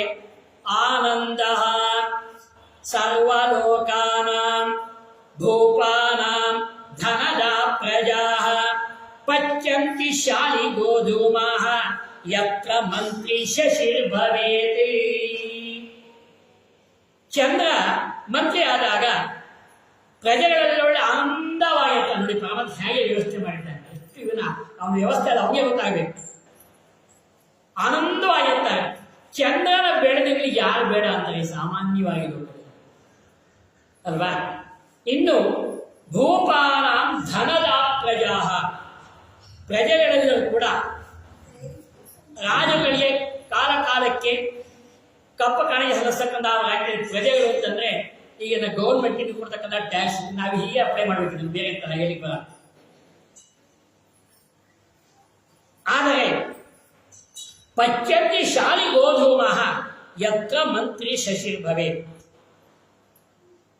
ಗೋಧಿ ಅನೇಕವಾದ ಪದಾರ್ಥಗಳು ಬಹಳ ತೇಜಿಯಿಂದ ಮಾರಾಟವಾಗತಕ್ಕಂಥ ಸುಭಿಕ್ಷೆ ಮಾರಾಟವಾಗತಕ್ಕಂಥದ್ದಾಗತ್ತೆ ಅಂತ ಹೇಳಿದ್ರೆ, ಇನ್ನು ಸೇನಾಧಿಪ ಅಂದರೆ ಡಿಫೆನ್ಸ್, ನಿಮ್ಗೆ ಆ ಪದ ಬೆಳೆ ಅರ್ಥ ಬಿಡ್ತೇನೆ. ಸೇನೆಗಳಿಗೆ ಅಧಿಪ ಅಂತ ಅಂದರೆ ಅದಕ್ಕೆ ಮತ್ತೆ ಸೂರ್ಯನ ಹೇಗಿರುತ್ತೆ. ಮಂತ್ರಿಗಳಿಗೆ ಎರಡೆರಡು ಕ್ಯಾಬಿನೆಟ್ ಕೊಡಲ್ವಾ, ಎರಡು ಸಚಿವ ಸಂಪುಟ ಕೊಡಲ್ವಾ, ನವಗ್ರಹದಲ್ಲೂ ಹಾಗೆ ಅರ್ಥ ಮಾಡಿಕೊಂಡಾಗ ಇಡೀ ಸಮಯದಕ್ಕಂತ ಪೂರ್ಣ ಅವೆಲ್ಲ ಹಂಚಿದ್ದಾರೆ ಪರಮಾತ್ಮ ತಾನು ನಿಂತು ಮಾಡಿಸ್ತಾನೆ. ಲಗಾನ ನಮ್ಗೆ ಬರೀ ನವಗ್ರಹ ನೋಡಲಿಕ್ಕೆ ಡಮ್ಮಿ ಮಾಡಿಸೋದಲ್ಲ, ಅವನಿಗೆ ಕಿರೀಟ ಹೆಚ್ಕೊಡೋದಲ್ಲ ನವಗ್ರಹಗಳಿಗೆ. ಅನ್ಯೋನ್ಯ ವೈರಂ ಧರಣೀಶ್ವರಾಣ ಅಲ್ಪಂ ಪಯೋ ವಾರಿಧರ ಸವಾದ ರತ್ನಾನಿ ಧಾನ್ಯಾನಿ ಭವಂತಿ ಭೂಮೌ ಸೇನಾಧಿಪತ್ಯೆ ದಿವಸಾಧಿನಾಥೇ. ಸೂರ್ಯ ಸೇನಾಧಿಪತಿಯಾದಾಗ ದೇಶವನ್ನ ಆಳತಕ್ಕಂಥವರಲ್ಲಿ ನೋಡ್ಲಿಕ್ಕೆ ಅನ್ಯೋನ್ಯತೆ ಇದ್ದರೂ ಕೂಡ ಅವರೆಲ್ಲ ಒಳ್ಳೆಯ ವೈರತ್ವ ಇರುತ್ತೆ ಅವರಿಗೆ. ನೋಡಿ ಎಷ್ಟು ಸ್ಪಷ್ಟವಾಗಿ ಹೇಳ್ತಾ ಇದ್ದಾರೆ. ನೋಡ್ಲಿಕ್ಕೆ ಎಲ್ಲ ಅವರೆಲ್ಲ ಒಂದೇ ಬಾಯಲ್ಲಿ ಹೇಳ್ತಾರೆ, ಒಳ್ಳೆಯ ಮಸೀದ ಆಗ್ತಾರೆ. ವಿಶೇಷವಾಗಿರ್ತಕ್ಕಂಥ ಕಾಲದಲ್ಲಿ ಸೇನಾಧಿಪ ರವಿ ಆದ್ದರಿಂದ ಅದೇ ಕಾಲಕ್ಕೆ ಅಲ್ಪಂ ಪಯೋವಾರಿಧರ ಸವಾತಾಹ, ಅಲ್ಪವಾಗಿರತಕ್ಕಂತಹ ಗಾಳಿ, ಅಲ್ಪವಾಗಿರತಕ್ಕಂತಹ ಹಾಲು ಉತ್ಪತ್ತಿ ಆಗತಕ್ಕಂಥದ್ದಾಗತ್ತೆ ಹೈನುಗಳಲ್ಲಿ. ರತ್ನಾನಿ ಧಾನ್ಯಾನಿ ಭವಂತಿ ಭೂಮೌ, ರತ್ನಗಳು ಧಾನ್ಯಗಳು ಬೆಳೆಗಳು ಹೇರಳವಾಗಿ ಬೆಳೆಯತಕ್ಕಂಥದ್ದಾಗುತ್ತೆ ಈ ವರ್ಷದಲ್ಲಿ. ವಿಶೇಷವಾಗಿ ಅದೇ ಸೂರ್ಯನೇ. ಸೇನಾಧಿಪತ್ಯೆ ದಿವಸಾಧಿನಾಥೇ, ಸೇನಾಧಿಪತಿ ರವಿ ಆದ್ರಿಂದಲೇ ಗಾಳಿಯಿಂದ ಕೂಡಿ ಅಲ್ಲಲ್ಲಿ ಮಳೆ ಕೂಡ ಆಗತಕ್ಕಂಥದ್ದಾಗತ್ತೆ ಅವನಿಗೆ. ಇನ್ನು ಪೂರ್ವ ಸಸ್ಯಾಧಿಪ, ಬೀಜವನ್ನು ಬಿತ್ತಿದ್ದೀರಿ, ಅದು ಮೊಳಕೆ ಹೊಡಿಬೇಕಾದ್ರೆ ಅದಕ್ಕೆ ಯಾರು ನೋಡ್ಕೊಳ್ತಕ್ಕಂಥಕ್ಕೆ ಗುರುಗ್ರಹ. ಗುರುಗ್ರಹ ಆದಾಗ ಆನಂದ ಸರ್ವಲೋಕಾನಾಂ ಸವೃಷ್ಟಿಶ್ಚ ಪ್ರಜಾಯತೆ ನಿಷ್ಪತ್ತಿ ಸರ್ವ ಸಸ್ಯಾನಾಂ ಯತ್ರ ಸಸ್ಯಾಧಿಪೇ ಗುರು. ಸಸ್ಯಾಧಿಪತಿ ಗುರು ಆದ್ದರಿಂದ ಉತ್ತಮವಾದ ಮೇಲ್ಗಡೆ ಮಳೆ ಬೀಳತಕ್ಕಂಥದ್ದಾಗತ್ತೆ ಗುರು ಪ್ರಭಾವದಿಂದ. ಎಲ್ಲ ರೀತಿಯ ಸಸ್ಯಗಳು ಕೂಡ ಉತ್ತಮವಾದ ಫಸಲು ಕೊಡ್ತಕ್ಕಂಥದ್ದಾಗತ್ತೆ ಗುರುಗ್ರಹ ಪ್ರಭಾವದಿಂದ. ನಿಷ್ಪತ್ತಿ ಸರ್ವ ಸಸ್ಯಾನ ಯತ್ರ ಸಸ್ಯಾಧಿಪೇ ಗುರು, ಸಕಲ ಪ್ರಜೆಗಳು ಕೂಡ ಆ ಗುರುವಿನ ಸಸ್ಯಾದ ಆಳ್ವಿಕೆಯಲ್ಲಿ ಒಳ್ಳೆ ಸಂತುಷ್ಟರಾಗಿದ್ದಾರೆ. ಬೆಳೆ ಎಲ್ಲ ಸುಭಿಕ್ಷವಾಗಿ ಬರ್ತಕ್ಕಂಥದ್ದಾಗುತ್ತೆ ಆ ಕಾಲದಲ್ಲಿ. ಇನ್ನು ಪರಸಸ್ಯಾಧಿಪ, ಅದಕ್ಕೆ ಚಂದ್ರ, ಆಗಲೇ ಚಂದ್ರನ ಮಹಿಮೆ ಆಗಲೇ ಪ್ರಾಣ ಸ್ವಲ್ಪ ಹೇಳಿದ್ದೆ. ಅದು ಸಮರ್ಘಂ ರಾಜಾಯತೆ ಧಾನ್ಯಂ ಸರ್ವಂ ವೃಷ್ಟಿ ಅನುತ್ತಮಃ ಸರ್ವಧಾನ್ಯಾನಿ ಪಚ್ಯಂತಿ ಯತ್ರ ಸಸ್ಯಾಧಿಪ ಶಶೀಹಿ. ಚಂದ್ರ ಬೆಳೆದ ಬೆಳೆಗಳಿಗೆ, ಬೆಳೆದ ಸಸ್ಯಗಳಿಗೆ ಕಾಲ ಕಾಲ ಉತ್ತಮವಾದಕ್ಕನ್ನ ಮಳೆ ಬೀಳತಕ್ಕಂಥ ಆಗ್ತಾರೆ ಚಂದ್ರ. ಅದರ ಪರಿಣಾಮದಿಂದ ಧಾನ್ಯಂ ಸರ್ವಂ ವೃಷ್ಟಿ ಅನುತ್ತಮಃ, ಧಾನ್ಯಗಳು ಸಮೃದ್ಧಿಯಾಗಿ ಬೆಳೀತಕ್ಕಂಥದ್ದಾಗತ್ತೆ. ಆ ಬೆಳೆದ ಧಾನ್ಯಗಳಿಗೆ ಹೆಚ್ಚಿನವಾಗತಕ್ಕಂಥ ಬೆಲೆ ಉಂಟಾಗತಕ್ಕಂಥ ರೀತಿಯಿಂದ ಒಳ್ಳೆಯ ವಹಿವಾಟು ವ್ಯಾಪಾರ ಆ ಚಂದ್ರನ ಒಂದು ಕಾರಣದಿಂದ ಸಸ್ಯ ಪ್ರಭಾವ ಆಗತಕ್ಕಂಥದ್ದಾಗತ್ತೆ. ಇನ್ನು ಧಾನ್ಯಾಧಿಪ, ಬೆಳೆಯತಕ್ಕಂಥ ಬೆಳೆಯಲ್ಲಿ ಧಾನ್ಯ, ಆ ಧಾನ್ಯಕ್ಕೆ ಅಧಿಪತಿ ಯಾರಪ್ಪ ಅಂತಂದ್ರೆ ಸಾಕ್ಷಾತ್ ಮಂಗಳ ಗ್ರಹ. ಮಂಗಳವನ್ನು ಸರಿಯಾಗಿ ಅರ್ಥ ಮಾಡಿಕೊಳ್ಳ್ರಿ. ಮಂಗಳ ಯಾವ ಕಾಲಕ್ಕೂ ಅಮಂಗಳ ಅಲ್ಲ. ಅನೇಕ ಸಾರಿ ಇದನ್ನ ವಾದಿರಾಜಗಳೇ ಮತ್ತೆಲ್ಲ ಹೇಳ್ತಾರೆ. ಮಂಗಳವನ್ನ ಯಾಕೋ ಮಂಗಳವಾರ ದೇವರಲ್ಲಿ ಬಿಡ್ರಿ. ಹಾಗಾದ್ರೆ ಮಂಗಳಾತಕ್ಕಂಥ ಪರಮಾತ್ಮ ಇದ್ದಾನೆ. ಮಂಗಳಾನಾಂಚ ಮಂಗಲ ಸೋಮೇ ಧಾನ್ಯಾಧಿಪೇ ಜಾತೆ ಕೋಶ ವೃದ್ಧಿ ಪ್ರವರ್ಧತೆ ನಿರಾತಂಕಾತಿ ಉದ್ಯೋಗಂ ಪ್ರಜಾನಂದಂತಿ ಪಾರ್ಥಿವಾಃ ವಿಷಮಂ ಚ ಜಗತ್ಸರ್ವಂ ವ್ಯಾಕುಲಂ ಭವತಿ ಧ್ರುವಂ ಪ್ರಜಾನಾಶಂ ಪ್ರಜಾಯಂತೆ ಧಾನ್ಯಾನ ಅಧಿಪೇ ಕುಜೇಹೇ. ಯಾವ ಕುಜ ಅಂದ್ರೆ ಮಂಗಳ, ಅವನು ಧಾನ್ಯಾಧಿಪನಾದಾಗ ಪ್ರಪಂಚಕ್ಕೆ ತಿಳಿಯಲಿಕ್ಕೆ ಅಸಾಧ್ಯವಾದ ರೀತಿಯಲ್ಲಿ ವಿಷಮತೆಯನ್ನು ಕೊಡತಕ್ಕಂಥದ್ದಾಗತ್ತೆ ಇಡೀ ಸಮಗ್ರವಾದ ವಿಶ್ವದಲ್ಲಿ. ಅಲ್ಲಲ್ಲಿ ಅಧರ್ಮ ತಾಂಡವಾಗತಕ್ಕಂಥ ನಿಮಿತ್ತದಿಂದ ಅಧರ್ಮದ ಪ್ರಜೆಗಳೆಲ್ಲ ನಾಶವಾಗ್ತಾ ಹೋಗ್ತಾರೆ ಒಂದೇ ಪ್ರಮಾಣದಿಂದ. ನೋಡಿ, ಧರ್ಮಕ್ಕೆ ಸೂಟ್ ಕೊಡ್ತಾರೆ, ಅಧರ್ಮ ಅಂತ ಬಿಡಿಸ್ಬಿಡ್ತೀವಿ ಮಾತಾಡ್ತಾರೆ. ಇನ್ನು ಬೆಳೆದ ಧಾನ್ಯದ ಒಳ್ಳೆಯ ರಸ, ಅಕ್ಕಿಯಲ್ಲಿ ಸಾರನೇ ಇಲ್ಲ, ಅಂಗಡಿಯಾಗಿ ಬಿಡಬೇಕು ಅಲ್ವಾ? ಆ ಸಾರಕ್ಕೆ ರಸಾಧಿಪ ಅಂತ, ಅದು ಶನೀಶ್ವರಿ ಬಂದತಕ್ಕಂಥ ಪೋರ್ಟ್ಫೋಲಿಯೋ. ರಸೇ ಸಶ್ಚ ಯದಾ ಶೌರಿ ದುಃಖಿತಾ ಸರ್ವಜಂತವಃ ನಶ್ಯಂತಿ ಪಶವಸ್ತತ್ರ ಧಾನ್ಯಂಚೈವ ಮಹಾರ್ಗತಾಃ. ರಸೇ ಸಶ್ಚ ಯದಾ ಶೌರಿ, ಶನೇಶ್ವರ ಧಾನ್ಯದ ಒಳಗಿರತಕ್ಕಂಥ ರಸಾಧಿಪತಿ ಆದ್ದರಿಂದ ಧಾನ್ಯದ ಒಳಗೆ ರಸದ ಸ್ವಾಭಾವಿಕ ಗುಣ ಕಡಿಮೆ ಆಗತಕ್ಕಂಥದ್ದಾಗತ್ತೆ. ಅದರ ಪರಿಣಾಮ ಜಗತ್ತು ಧಾನ್ಯದಿಂದ ದುಃಖವನ್ನು ಅನುಭವಿಸ್ತಕ್ಕಂಥವಾಗ್ತದೆ. ಧಾನ್ಯದಲ್ಲಿ ಸಾಗದೇ ಇಲ್ಲ ಅಂತ ಏನ್ ಮಾಡ್ತಾರೆ? ನಶ್ಯಂತಿ ಪಶವಸ್ತಂತಹ ಧಾನ್ಯಂತೆಯು ಮಹಾಗತಃ. ಪಶುಗಳು ಕೂಡ ಸರಿಯಾದ ಬೆಳೆ, ಅದಕ್ಕೆ ಸ್ವಾಭಾವಿಕ ಸಿಗತಕ್ಕಂತಹ ಹೈನುಗಾರಿಕೆ ಸಿಗದಿದ್ದಾಗ ಅದು ನಾಶವಾಗತಕ್ಕಂಥದ್ದಾಗುತ್ತೆ. ಅದರ ಪರಿಣಾಮದಿಂದ ಅಲ್ಪ ಸ್ವಲ್ಪ ಉಳಿದ ಧಾನ್ಯಗಳಿಗೆ ಬೆಲೆ ಜಾಸ್ತಿ ಆಗತಕ್ಕಂಥದ್ದಾಗುತ್ತೆ. ಇನ್ನು ನೀರಸಾಗಿರತಕ್ಕಂತಹ ಬುಧ ಗಾರುಡಾತ್ಮಾನಿ ರತ್ನಾನಿ ಧಾನ್ಯಾನಿ ವಿವಿಧಾನಿ ಚ ಸವರ್ಣಂ ವೃದ್ಧಿಮಾಯಾತಿ ಬುಧೇ ನೀರಸನಾಯಕೆ. ನೀರಸಾಧಿಪತಿ ಅಂತಂದ್ರೆ ವಿಶೇಷವಾಗಿ ಆ ಗರುಡನಿಗೆ ಸಂಬಂಧವಾಗಿರತಕ್ಕಂತಹದ್ದಾಗಿ ಅದರಲ್ಲೂ ಕೂಡ ಬಣ್ಣದ ರತ್ನಗಳು ವಿವಿಧ ಧಾನ್ಯಾದಿಗಳು ಚೆನ್ನಾಗಿ ಅಭಿವೃದ್ಧಿ ಆಗತಕ್ಕಂತಹದ್ದಾಗುತ್ತೆ ನೀರಸಾಧಿಪತಿ ಆಗತಕ್ಕಂತಹದ್ರಿಂದ. ಇನ್ನು ಮಳೆಗೆ ಪ್ರಧಾನವಾದದ್ದು ಅರ್ಘಾಧಿಪ. ಅರ್ಘಾಧಿಪ ಅದು ಮತ್ತೆ ಸೂರ್ಯನಿಗೆ ಮೂರನೇ ಪೋರ್ಟ್ಫೋಲಿಯೋ. ಸೂರ್ಯನಿಗೆ ಸಮರ್ಘಂ ಅಲ್ಪವೃಷ್ಟಿಶ್ಚ ಪ್ರಜಾನಾಂ ಕ್ಷುದ್ಭಯಂ ತಥಾ ರಾಜ್ಞಾಂ ಪರಸ್ಪರಂ ಕ್ರೋಧಂ ಸೂರ್ಯತ್ವರ್ಘಾಧಿಪೇ ಸತೀಹಿ. ಅರ್ಘಾಧಿಪ ಸೂರ್ಯನಾದ್ದರಿಂದ ಹೇರವಾಗಿರತಕ್ಕಂತಹ ಸಮವಾಗಿರತಕ್ಕಂತಹದ್ದಾಗತ್ತೆ. ಅಲ್ಪವೃಷ್ಟಿ ಆದರೂ ಕೂಡ ಪ್ರಜೆಗಳು ಹಸಿವಿನ ಬರತಕ್ಕಂಥವಾಗಿರ್ತಾರೆ. ಹಸಿವೆಯಿಂದ ರಾಜಾದಿರಾಜರು ಪರಸ್ಪರ ಕೋಪದಿಂದ ಇರತಕ್ಕಂಥವಾಗಿರ್ತಾರೆ ರಾಜಾದಿರಾಜರು. ಇನ್ನು ಮೇಘಾಧಿಪ ಮೋಡ ಅದು ಮತ್ತೆ ಸೂರ್ಯನಿಗೆ ನಾಲ್ಕನೇ ಭಾಗ ಅವನಿಗೆ. ಸೂರ್ಯೇ ಮೇಘಾಧಿಪೇ ಜಾತೆ ವ್ಯಾಕುಲ ಪೃಥಿವೀತರ ಕ್ವಚಿತ್ ಪುಷ್ಟ ಕ್ವಚಿತ್ ಸ್ವಲ್ಪ ಮೇಘಾಂತೆ ವರ್ಷತೆ ತದಾ. ಮೇಘಾಧಿಪ ಅಂದ್ರೆ ಮೋಡಕ್ಕೆ ಅಧಿಪತಿ ಸೂರ್ಯನಾದ್ದರಿಂದ ಸ್ವಲ್ಪ ಮಳೆ ಅಲ್ಲಲ್ಲಿ ಆಗತಕ್ಕಂಥದ್ದಾಗತ್ತೆ. ಪ್ರಪಂಚದಲ್ಲಿ ಪ್ರಜೆಗಳಿಗೆ ವ್ಯಾಕುಲತೆ ಉಂಟಾಗತಕ್ಕಂಥದ್ದಾಗತ್ತೆ ಅಂತ ಹೇಳಿ. ಇನ್ನು ಪಶುಪಾಲಕ, ಗೋಗಳು ನೋಡತಕ್ಕಂಥ ಪಶುಪಾಲಕ ಸ್ಥಾನ ಯಾಗಿದೆ ಅಂತಂದ್ರೆ ಅದರಲ್ಲೂ ಕೂಡ ಯಮಧರ್ಮರಾಜರು ಕೊಡ್ತಾ ಇದ್ದಾರೆ. ಯಮ ಪಶುನಾಯಕರು. ಯಮ ಪಶುಪಾಲಕ ಆದಾಗ ಅನರ್ಘಂ ಅಲ್ಪವೃಷ್ಟಿಶ್ಚ ಅಲ್ಪಕ್ಷೀರಂ ತಥಾ ತೃಣಂ ಪಶುಪೀಡಾ ಭವೆ ನಿತ್ಯ ಯಮಶ್ಚೇತ್ ಪಶುನಾಯಕೆ. ಯಮ ಪಶುಪಾಲಕನಾದ್ದರಿಂದ ದೇಶದ ಎಲ್ಲ ಕಡೆಯಲ್ಲೂ ಕೂಡ ಅನಾವೃಷ್ಟಿ ಆಗತಕ್ಕಂಥದ್ದಾಗತ್ತೆ. ಹುಲ್ಲು ಮೇವು ಅಲ್ಪವಾಗಿ ಬೆಳೀತಕ್ಕಂಥದ್ದಾಗತ್ತೆ. ಗೋವು ಎಮ್ಮೆ ಅಲ್ಪ ಸ್ವಲ್ಪ ಹಾಲು ಕೊಡ್ತಕ್ಕಂಥದ್ದಾಗತ್ತೆ. ಪಶುಗಳಿಗೆ ಪೀಡೆ ಉಂಟಾಗತಕ್ಕಂಥದ್ದಾಗತ್ತೆ ಯಮಧರ್ಮರಾಜನ ಆ ಒಂದು ಆಳ್ವಿಕೆಯಲ್ಲಿ. ಇನ್ನು ಕಾಲನಾಮಕ, ಯಾವ ಕಾಲ ಎಂತೆಲ್ಲ ಅದೆಲ್ಲ ಅದರ ಮೇಘ ಮೋಡದ ಫಲ ಏನು? ಮಧ್ಯ ದೇಶೇ ಸುವೃಷ್ಟಿ ಸ್ಯಾತ್ ನೈರಂತರ್ಯಂ ಮಹಾಜಲಂ ಫಲಂತಿ ಸರ್ವಧಾನ್ಯಾನಿ ಕಾಲಮೇಘಸ್ಯ ಲಕ್ಷಣಂ. ಆ ಮೇಘದ ಹೆಸರು ಕಾಲ ಅಂತ. ಅನೇಕವಾದ ಮೇಘ ಹೆಸರು ಇರುತ್ತೆ. ಸಾಂವರ್ತಕ ಅಂತ ಮೇಘ ಇದೆ.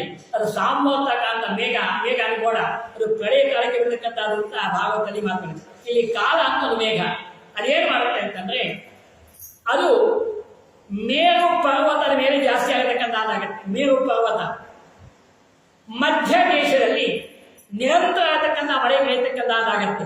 ನಾವೆಲ್ಲ ಇರತಕ್ಕಂಥ ಮೇರು ದ್ವೀಪ ಬೆಳೆದ ಕೆಲವಾಗ ಮೇರು ದ್ವೀಪದ ಕಡೆ ಉತ್ತಮವಾದ ಮಳೆ ಆಗತಕ್ಕಂಥದ್ದಾಗತ್ತೆ. ಆ ಮಳೆಯ ಪ್ರಭಾವದಿಂದ ಉತ್ತಮವಾಗಿರತಕ್ಕಂಥ ಬೆಳೆಗಳು ಒಳ್ಳೆ ಸುಭಿಕ್ಷವಾಗಿ ಬೆಳೆ ಜಾಸ್ತಿ ಆಗಿರುತ್ತೆ, ರೇಟ್ ಕಡಿಮೆ ಆಗುತ್ತೆ. ಹಾಗಾಗಿ ಸುಭಿಕ್ಷವಾಗಿರತಕ್ಕಂಥದ್ದಾಗತ್ತೆ.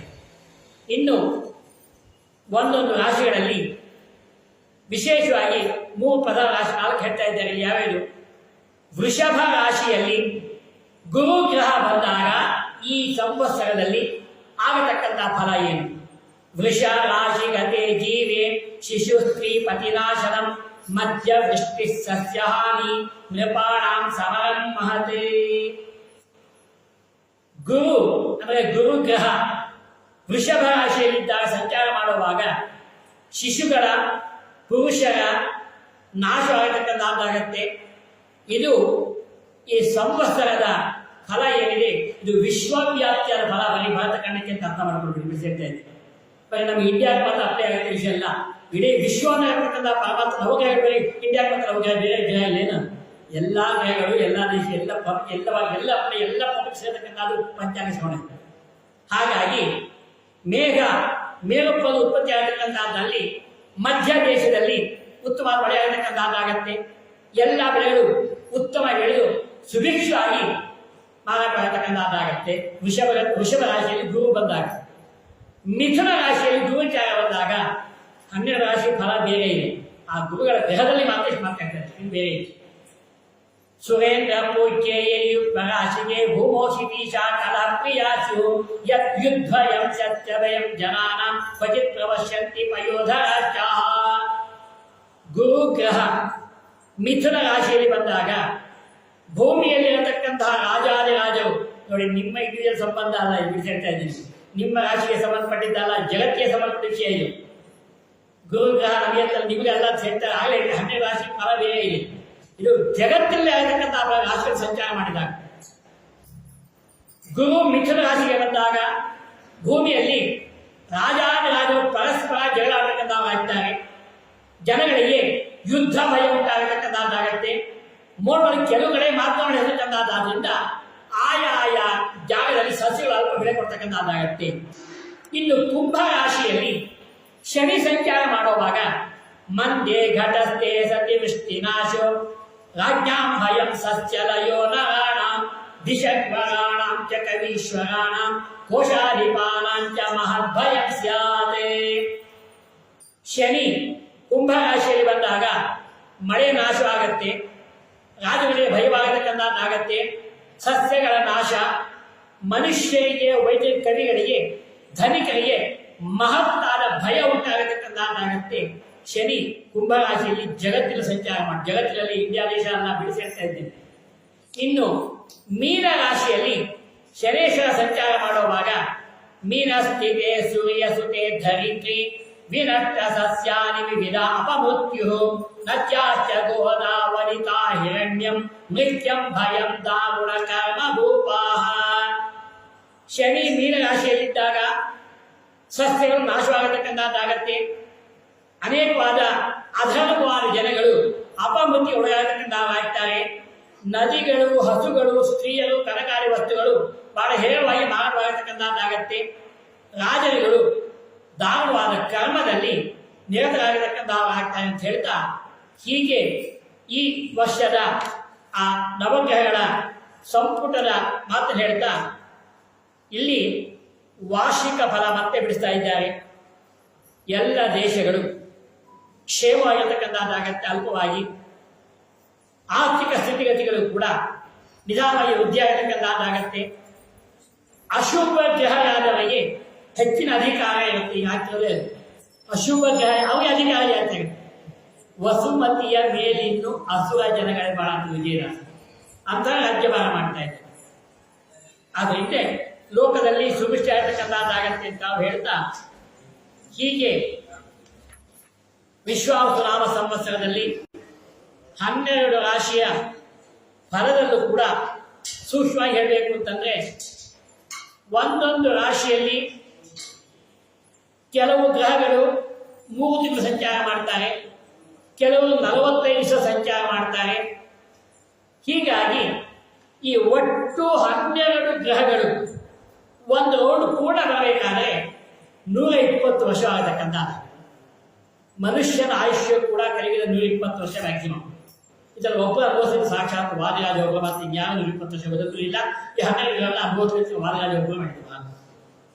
ಹೀಗಾಗಿ ಎಲ್ಲ ಗ್ರಹಗಳಿರ್ತಕ್ಕಂಥ ನೋಡಿದಾಗ ಒಂದೇ ಒಂದು ಸುಲಭವಾದ ಉಪಾಯ ಅಂತಂದ್ರೆ, ದೃಢವಾಗಿ ಪರಮಾತ್ಮ ನಂಬಿದವರಿಗೆ ಯಾವ ಕಾಲಕ್ಕೂ ಏನಿ ಆಗೋದಿಲ್ಲ ಅಂತ ಪ್ರಮಾಣವನ್ನ ಬೇರೆ ಎಲ್ಲ ಸ್ಪಷ್ಟ ಮಾಡ್ತಾರೆ.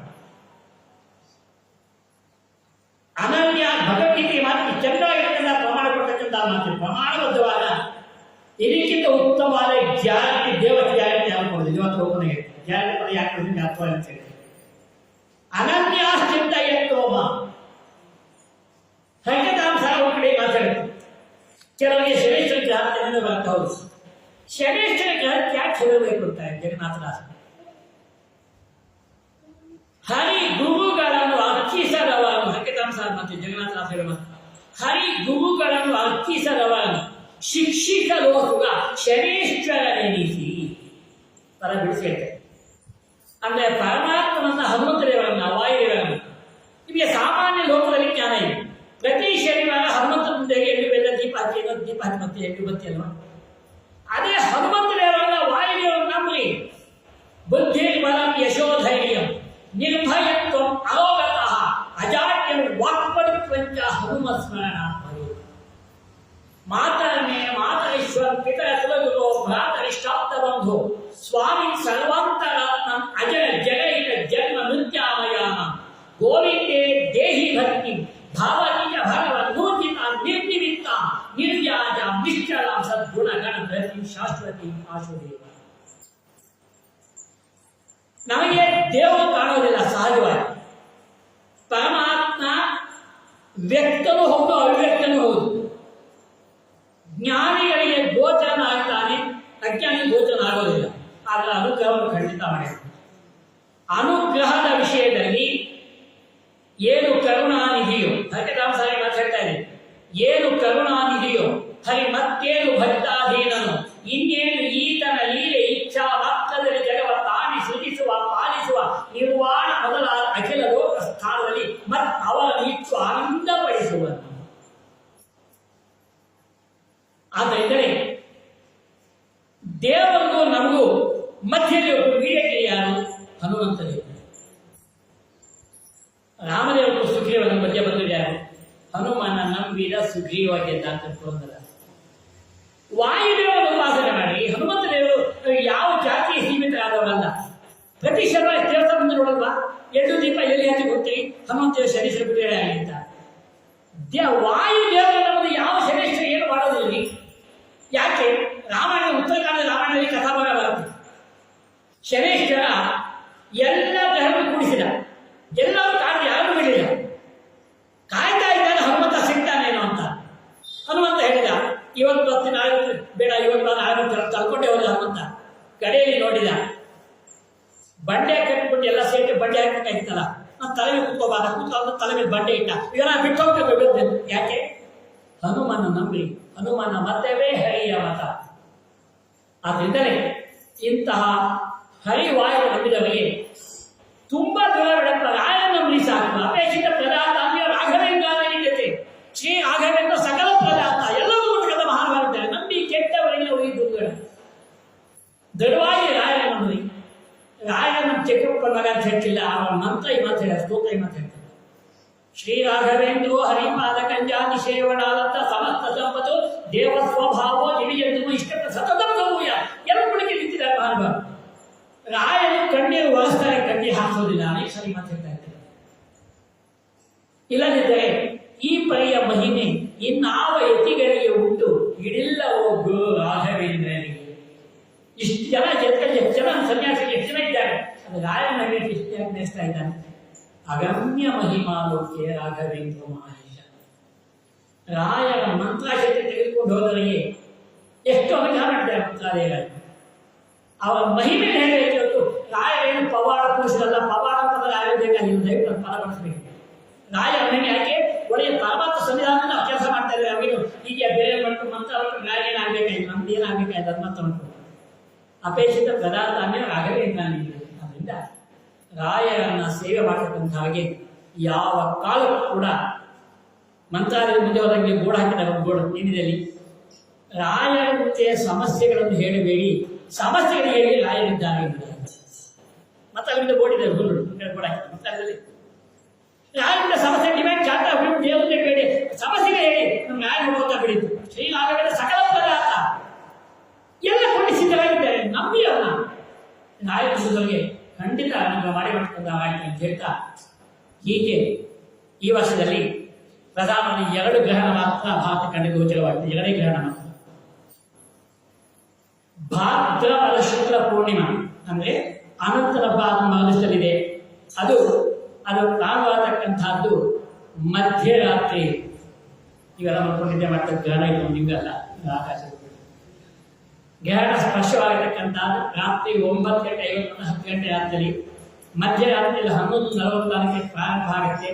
ಮೋಕ್ಷ ಮಧ್ಯರಾತ್ರಿ 1:28 ಆದ್ದರಿಂದ ಬೆಳಿಗ್ಗೆ 10 ಗಂಟೆ ತನಕ ಭೋಜನಕ್ಕೆ ಅವಕಾಶ ಇದೆ. ನಾರ್ಮಲ್ ಆಗಿದ್ದವರಿಗೆ, ಪೇಷಂಟ್ಗಳಿಗೆಲ್ಲ ಮಧ್ಯಾಹ್ನ 1 ಗಂಟೆ ತನಕ ತಗೊಳ್ಳಿಕ್ಕೆ ಅವಕಾಶ ಇದೆ ಅಂತ ಕೂಡ ಎಕ್ಸಂಪ್ಷನ್ ಅದರಲ್ಲೂ ಇದೆ. ಇದು ರಾಹು ಗ್ರಸ್ತ ಚಂದ್ರಗ್ರಹಣ ಪೂರ್ಣಿಮೆ. ಇನ್ನೊಂದು ಅದು ಒಂದು ಚಂದ್ರಗ್ರಹಣನೇ. ಅದು ಬರತಕ್ಕಂಥದ್ದು ಫಾಲ್ಗುಣ ಮಾಸ ಶುಕ್ಲ ಪಕ್ಷದ ಪೂರ್ಣಿಮೆ. ಇನ್ನು 1 ವರ್ಷ ಚಿಂತೆ ಯೋಚನೆ ಮಾಡಬೇಡಿ, ಇದಕ್ಕಿನ್ನೂ ಕಾಲಾವಕಾಶ ಇದೆ, ಅದು ಯೋಚನೆ ಮಾಡೋದು ಬೇಡ. ಯಾವುದು ಕೂಡ ಕೆಲವು ರಾಶಿಗಳಿಗೆ ಸಹಜವಾಗಿರ್ತಕ್ಕಂಥದ್ದಾಗತ್ತೆ. ಅದಕ್ಕೆಲ್ಲ ವ್ಯವಸ್ಥೆ ಶ್ರೀಮಠದಲ್ಲಿ ಸಮಿತಿ ವ್ಯವಸ್ಥೆ ಮಾಡಿದ್ರೆ ಹೋಗಗಳಿಗೆಲ್ಲ ನೀವೆಲ್ಲಕ್ಕೂ ತಲೆ ಕೆಡಿಸ್ಕೊಳ್ಬೇಕಾದ್ರೆ ಎಲ್ಲ ಅನುಭವ ಮಾಡಿರ್ತಾರಲ್ಲ, ಅದು ಯೋಚನೆ ಮಾಡಬೇಕು. ಹೀಗಾಗಿ ಆ 2 ದಿನಗಳ ಮೇಲೆ ಚಾಂದ್ರಮಾನ ಸಂವತ್ಸರ ಉಗಾದಿ ಪ್ರಾರಂಭವಾಗಿದೆ. ಇದಾದ ಮೇಲೆ ರಾಮನವಮಿ ಏಪ್ರಿಲ್ 6ನೇ ತಾರೀಕು. ವಿಶೇಷವಾಗಿ ರಾಮದೇವರು ಹೇಗೆ ಅನುಭವ ಮಾಡಿದ್ದಾರೆ ಎಲ್ಲರೂ ಬಂದು ಭಾನುವಾರ, ರಾಮದೇವರು ಎಲ್ಲರೂ ಭಾನುವಾರ, ಎಲ್ಲ ರಾಮನವಮಿ ಶುಕ್ರ ಮಾಡಪ್ಪ ನೋಡಿ. ರಾಮದೇವ ಅವತಾರ ಮಾಡ್ತಾರೆ ಮೊದಲು ಚಂದ್ರಮಾಸ ರಾಮದೇವ ಅವತಾರ. ಅದಾದ್ಮೇಲೆ ಮುಂದೆ ಹನುಮ ಜಯಂತಿ. ಈಗ ಹನುಮಂತನ ಅವತಾರ ಮಾಡಿದ್ದು ಅದು 12ರ ಶನಿವಾರ ವಿಶೇಷವಾದ ದಿವಸ 12ನೇ ತಾರೀಕು. ವಿಶೇಷವಾಗಿ ಪೂರ್ಣಿಮಾ, ಅವತ್ತು ಪೂರ್ಣಿಮೆ ಬೇರೆ ಇದೆ. ಹನುಮಂತ ಅವತಾರ ಮಾಡಿದ್ದು ನೋಡಿ, ರಾಮ ಅವತಾರ ನಮ್ಮ ಅವತಾರ ವಿಶೇಷವಾಗಿ. ಇನ್ನು ವಿಶೇಷವಾಗಿ ಮುಂದೆ ವೈಶಾಖ ಮಾಸ ಪ್ರಾರಂಭ ಆಗತ್ತೆ 28 ಏಪ್ರಿಲಲ್ಲಿ. ಅಕ್ಷಯ ತೃತೀಯ 30ನೇ ತಾರೀಕು. ರಾಯರ ಬೃಂದಾವನ ವಿಶೇಷವಾದ ಶ್ರೀಗಂಧ ಲೇಪನ ವರ್ಷಕ್ಕೊಂದ್ಸಲ ಮಾಡ್ತಕ್ಕಂಥದ್ದು ಅಕ್ಷಯ ತೃತೀಯ 30ನೇ ತಾರೀಕು ಏಪ್ರಿಲ್ ಬುಧವಾರ ಬೀಳ್ತಾರೆ. ಆ ದಿನ ಸಾಮಾನ್ಯವಾಗಿ ಗೌರ್ಮೆಂಟ್ ಹಾಲಿಡೇ ಇರತಕ್ಕಂಥದ್ದಾಗಿದ್ದ ಕಾರಣ ಇನ್ನೊಂದು ದಾರ್ಶನಿಕ ಅವತ್ತು ಜಯಂತಿ ಇದೆ, ಆದ್ದರಿಂದ ಅದಕ್ಕೆ ರಜೆ ಗೌರ್ಮೆಂಟ್ ಇರಬೇಕಾಗಿಲ್ಲ. ಇನ್ನು ಅದಾದ್ಮೇಲೆ ಪುಷ್ಯಾರ್ಕ ಯೋಗ, ರಾಯರ ಸೇವೆಗೆ ವಿಶೇಷವಾಗಿ ಈ ವರ್ಷದಲ್ಲಿ 5 ದಿನ, 3 ದಿವಸ ಪುಷ್ಯಾರ್ಕ ಯೋಗ, 2 ದಿನ ಗುರು ಪುಷ್ಯ ಯೋಗ ಇದೆ. ಅದು ಯಾವಾಗ ಯಾವ ಥರ ಅನೌನ್ಸ್ ಮಾಡ್ತಾ ಹೋಗ್ತೀವಿ ಮಂತ್ರದಲ್ಲಿ. ಆ ದಿನ ರಾಯರ ಮಂತ್ರದಲ್ಲಿ ಮಾತು ಬಿಡ್ತಾ ಇದ್ರು, ಪುಷ್ಯಾರ್ಕಾದಿ ಸಮಾಗಮೆ. ಪುಷ್ಯ ನಕ್ಷತ್ರ ಭಾನುವಾರ ಬಂದಾಗ ರಾಯರಿಗೆ ವಿಶೇಷವಾದ ಸೇವಾ. ಗುರುವಾರ ಪುಷ್ಯ ನಕ್ಷತ್ರ ಬಂದಾಗ ಯೋಗ. ಇದೆರಡು ಕೂಡ ಮುಂದೆ 5 ದಿವಸ ಈ ವರ್ಷದಲ್ಲಿದೆ. ಮತ್ತೆ ವಿಶೇಷವಾಗಿ ವೈಶಾಖ ಮಾಸದಲ್ಲಿ 10ನೇ ತಾರೀಕು, ಮೇ 10ನೇ ತಾರೀಕು ನರಸಿಂಹದೇವರು ಪ್ರಾದುರ್ಭಾವ ದಿವಸ, ನರಸಿಂಹ ಜಯಂತಿ. ಅದಾದ ನಂತರದಲ್ಲಿ ಅದಕ್ಕಿಂತ ಪೂರ್ವಭಾವಿಯಾಗಿ ಮೇ 7ನೇ ತಾರೀಕು ಬುಧವಾರ ಶ್ರೀನಿವಾಸ ದೇವರ ಮದುವೆ ಆದ ದಿವಸ, ವೆಂಕಟೇಶ ಮಹಾತ್ಮ ಶ್ರೀನಿವಾಸ ವಿವಾಹ ದಿವಸ, ವೈಶಾಖ ದರ್ಶನ. ಅದಾದ ನಂತರದಲ್ಲಿ ಮುಂದೆ ಯಾವ ಜ್ಯೇಷ್ಠ ಮಾಸದಲ್ಲಿ ಶ್ರೀಪಾದರಾಜರ ಆರಾಧನೆ 10ನೇ ತಾರೀಕು ಜೂನ್ನಲ್ಲಿ. ಅದಾದ 15ಕ್ಕೆ ಮಂತ್ರಾಲಯರಾಯರ ಪರ್ವತದ ವಿಜೇಂದ್ರ ತೀರ್ಥರ ಆರಾಧನೆ ಯಾವ ಕುಂಭಕೋಣದಲ್ಲಿ. ಅದಾದ ನಂತರದಲ್ಲಿ ಮುಂದೆ ಬರತಕ್ಕಂಥದ್ದು ಆಷಾಢ ಮಾಸದಲ್ಲೂ ಕೂಡ ಟೀಕಾ ಕೃತ್ಪಾದರ ಆರಾಧನೆ. ಅದಾದ ನಂತರದಲ್ಲಿ ಮುಂದೆ ಬರತಕ್ಕಂಥದ್ದು ಶ್ರಾವಣ ಮಾಸ. ಶ್ರಾವಣ ಮಾಸದಲ್ಲಿ ಹಬ್ಬಗಳ ಸಾಲ, ಅದರಲ್ಲೂ ಕೂಡ ಮಂಗಳಗೌರಿ, ನಾಗರ ಪಂಚಮಿ ಇದೆಲ್ಲ ಬರತಕ್ಕಂಥದ್ದಾಗಿ ಮುಂದೆ ರಾಯರ ಆರಾಧನೆ ಆಗಸ್ಟ್ 8, 9, 10 ಪೂರ್ವಾರಾಧನೆ. ಆ ದಿನ ಇನ್ನೂ ಒಂದು ಹಬ್ಬ, ವರಮಹಾಲಕ್ಷ್ಮಿ ಹಬ್ಬ ಕೂಡ ಇದೆ.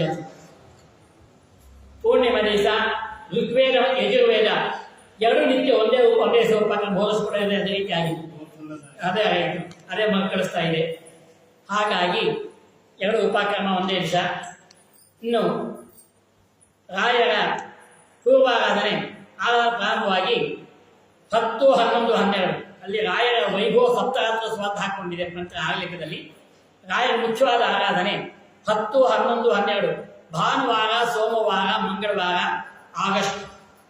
ಅದಾದ ಮೇಲೆ ವಿಶೇಷವಾಗಿ ಗೋಕುಲಾಷ್ಟಮಿ 16ನೇ ತಾರೀಕು ಆಗಸ್ಟು, ಕೃಷ್ಣ ಜನ್ಮಾಷ್ಟಮಿ. ಈ ದಿನ ಪುಣ್ಯ ಎಲ್ಲರೂ ಪ್ರಾತಃ ಪಾಲನೆ ಬರತಕ್ಕಂಥದ್ದಾಗ್ತಾ ಇದೆ ರಾಯರ ಪಂಚಾಂಗ ಪ್ರಕಾರವಾಗಿ. ಮುಂದೆ ಭಾದ್ರಪದ ಮಾಸ, ಪೋಷ್ಟಮಿ ಭಾಗದ ಆರಂಭ, ವರಾಹ ಜಯಂತಿ, ಸ್ವರ್ಣಗೌರಿ ಮತ್ತು ಗಣೇಶ 2 ಬೇರೆ ಬೇರೆ ಬಂದಿದೆ, ಯೋಚನೆ ಮಾಡೋದು ಬೇಡ. 26, 27 ಆಗಸ್ಟು ಸ್ವರ್ಣಗೌರಿ, 27 ಗಣೇಶ, 28 ಋಷಿ ಪಂಚಮಿ. ಇದಾದ ಮೇಲೆ ಮುಂದೆ ಅನಂತ ಚತುರ್ದಶಿ 6ನೇ ತಾರೀಕು ಸೆಪ್ಟೆಂಬರ್, 7ನೇ ತಾರೀಕು ಅನಂತರ ಹುಣ್ಣಿಮೆ. ಆ ದಿನ ಗ್ರಹಣ ಕೂಡ ಇದೆ, ಆಗಲೇ ಹೇಳಿದ್ದೇವೆ. ಇನ್ನು ಮುಂದೆ ಅದರ ಮರದಲ್ಲಿ 8ನೇ ತಾರೀಕಿನ ಪಕ್ಷಮಾಸ ಪ್ರಾರಂಭ. ಆಶ್ವಿಜ ಮಾಸದಲ್ಲಿ ಶರನ್ನವರಾತ್ರಿ ಪ್ರಾರಂಭ 22 ಸೆಪ್ಟೆಂಬರು. ಸರಸ್ವತಿ ಆವಾಹನೆ 29 ಸೋಮವಾರ. ಸರಸ್ವತಿ ಪೂಜಾ 30 ಮಂಗಳವಾರ. ಸರಸ್ವತಿ ಬಲಿದಾನ ಮಹಾನವಮಿ. ಸರಸ್ವತಿ ಎರಡು ಒಂದೇ ಬರ್ತಾ ಇದೆ. ವಿಜಯದಶಮಿ, ಮಹಾನವಮಿ, ವಿಜಯದಶಮಿ ಎರಡು ಬೇರೆ ಬೇರೆ ಇರತಕ್ಕಂಥ ಆಗ್ತಾ ಇದೆ. ಮತ್ತೆ ಇದಾದ ನಂತರದಲ್ಲಿ ಮುಂದೆ ದೀಪಾವಳಿ ಪ್ರಾರಂಭ. 21ನೇ ತಾರೀಕು ದೀಪಾವಳಿ ಅಮಾವಾಸ್ಯೆ. 20 ಸೋಮವಾರ ಅಕ್ಟೋಬರ್ ನರಕ ಚತುರ್ದಶಿ. 22 ಬುಧವಾರ ಅಕ್ಟೋಬರ್ ಬಲಿಪಾಡ್ಯಮಿ. ಅದಾದ ಮೇಲೆ ಮುಂದೆ ಬರತಕ್ಕಂಥ ಎಲ್ಲ ಆದಮೇಲೆ ಧಾತ್ರಿ ಹವನಾದಿಗಳು ಕಾರ್ತಿಕ ಮಾಸ ಆದ್ದರಿಂದಲೇ ಮುಂದೆ ಬರತಕ್ಕಂಥ ಮಾರ್ಗಶಿರ ಮಾಸ. ಮಾಸಾನ ಮಾರ್ಗಶಿರ್ಷ ಅಂತೇಳಿ ಮಾರ್ಗಶಿರ ಮಾಸ ವಿಶೇಷವಾಗಿ. ಇನ್ನು ಪುಷ್ಯ ಮಾಸ. ಪುಷ್ಯ ಮಾಸದಲ್ಲಿ ವಿಶೇಷವಾಗಿ ಮುಕ್ಕೋಟಿ ದ್ವಾದಶಿ ವೈಕುಂಠ ಏಕಾದಶಿ ಬರತಕ್ಕಂಥ ದಿವಸ. ಜನವರಿ 30ನೇ ತಾರೀಕು ಮಂಗಳವಾರ ಏಕಾದಶಿ. ಜನವರಿ 31 ಬುಧವಾರ ಮುಕ್ಕೋಟಿ ದ್ವಾದಶಿ. ಅದಾದ ಮೇಲೆ ಜನವರಿ ಬರತಕ್ಕಂಥದ್ದು ಆಗ್ತಾ ಇದೆ. ಮುಂದೆ ಇನ್ನು ಮಾಘ ಮಾಸದಲ್ಲಿ ಭೀಷ್ಮ ರಥಸಪ್ತಮಿ 25 ಜನವರಿ ಭಾನುವಾರ. 26 ಸೋಮವಾರ ಭೀಷ್ಮಾಷ್ಟಮಿ. 27 ಮಂಗಳವಾರ ಮಧ್ವನವಮಿ. ಇದಾದ ಮೇಲೆ ಮುಂದೆ ಮಾಘ ಮಾಸ ಆದಮೇಲೆ ಬರತಕ್ಕಂಥದ್ದು ಫಾಲ್ಗುಣ ಮಾಸದಲ್ಲಿ ವಿಶೇಷವಾಗಿ ರಾಯರ ವರ್ಧಂತಿ ಬರತಕ್ಕಂಥದ್ದಾಗತ್ತೆ. ಫೆಬ್ರವರಿ 19ನೇ ವರ್ಧಂತಿ ವಿಕಾಸ ಕಾಲಾವಕಾಶ ಇದೆ. ಇಷ್ಟೆಲ್ಲ ಹೇಳಿ ಈ ಚಾಂದ್ರಮಾನಿಗಾಲೆ ಫಾಲ್ಗುಣ ಮಾಸ ಬಹಳದಲ್ಲಿ ಸುರೇಂದ್ರ ತೀರ್ಥ ಆರಾಧನೆ, ವಾದಿರಾಜ ಆರಾಧನೆ, ವ್ಯಾಸರಾಜ ಸುರೇಂದ್ರ ಎಲ್ಲ ಅದಕ್ಕೆ ಕೇಳತಕ್ಕಂತಹ ಸಕಲರಿಗೆ ಕೂಡ ಹರಿವಾಯುಗಳು ಪೂರ್ಣ ಅನುಗ್ರಹ ಮಾಡಿ ಅಂತ ಹೇಳಿ ರಾಯರ ಅಂತರ್ಯಾಮಿಯಾದ ವಾಯುದೇವರನ್ನ ಉಪಾಸತಕ್ಕಂತಹ ಗೋಪಾಲಕೃಷ್ಣ ರಾಮದೇವರನ್ನ ಪ್ರಾರ್ಥನೆ ಮಾಡ್ತಾ ಸಕಲರಿಗೂ ಮಂಗಳವನ್ನು ಮಾಡಲಿ ಈ ವರ್ಷ ಅಂತ ಹೇಳಿ ವಿಶ್ವಾವಸುನಾಮ ಸಂವತ್ಸರ ಎಲ್ಲರಲ್ಲೂ ವಿಶ್ವಾಸವನ್ನು ದೃಢವಾಗಿ ಮೂಡಿಸಿ ಅಂತ ಹೇಳಿ ಪ್ರಾರ್ಥನೆ ಮಾಡ್ತಾ ನನ್ನ ಮಾತು ಮುಗಿಸ್ತಾ ಇದ್ದೇನೆ. ಕೃಷ್ಣ.